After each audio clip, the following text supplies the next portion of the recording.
Happy Wednesday, everybody. Let's get into what's been happening over the past 24 hours because the Bitcoin momentum just keeps building.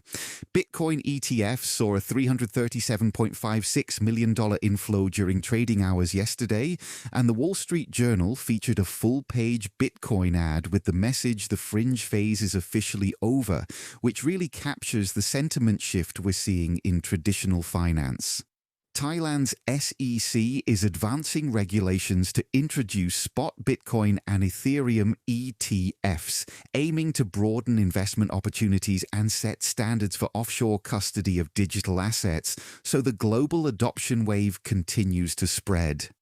Fairlead Strategies founder told CNBC that Bitcoin is not overbought yet and is looking for more upside, while ProCap Financial CEO Anthony Pompliano said on Fox Business that as long as they keep printing money, Bitcoin is going to keep going up over the long run, which is a pretty simple thesis, but it's hard to argue with. Speaking of printing money, the US national debt has reached $40 trillion and now exceeds 123% of GDP, so the fiscal situation keeps getting more extreme by the day.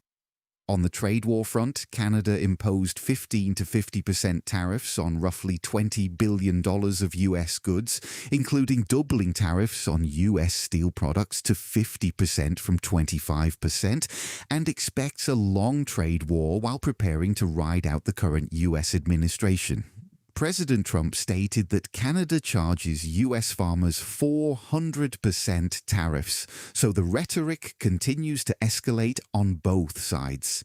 China also warned that US sanctions on Iran could disrupt the global economy and indicated it could retaliate, adding more uncertainty to the geopolitical picture.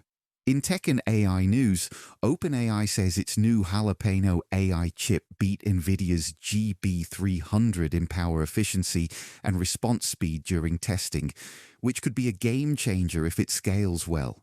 SpaceX unveiled plans for a $100 billion Starbase Louisiana spaceport to support thousands of Starship flights per year, showing just how ambitious Elon's vision continues to be.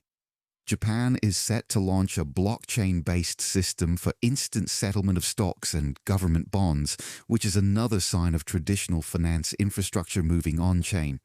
In earnings news, Zoom reported Q2 revenue of $1.277 billion, beating estimates with enterprise revenue growth at a 3-year high and raised full-year guidance. Intuit beat estimates, but slower full-year growth guidance sent shares lower after hours. Scotiabank reported a record quarter with revenue up 11% and adjusted EPS up 21% year over year. On the altcoin side, RLUSD crossed $2 billion in market cap last week with close to $1 billion issued on the XRP ledger. Tron blockchain hit a new milestone of 400 million accounts, and Solana briefly surpassed $100 again. In the Degen corner, a Telegram number sold for $666,666 gram, which is around $995,000, and the original Pepe whale known as Delta made his first FOMO buy in gas pass, calling it his next Pepe trade. Funded Protocol launched the first decentralized prop firm infrastructure on Robinhood Crypto, enabling anyone to deploy capital into prop firms.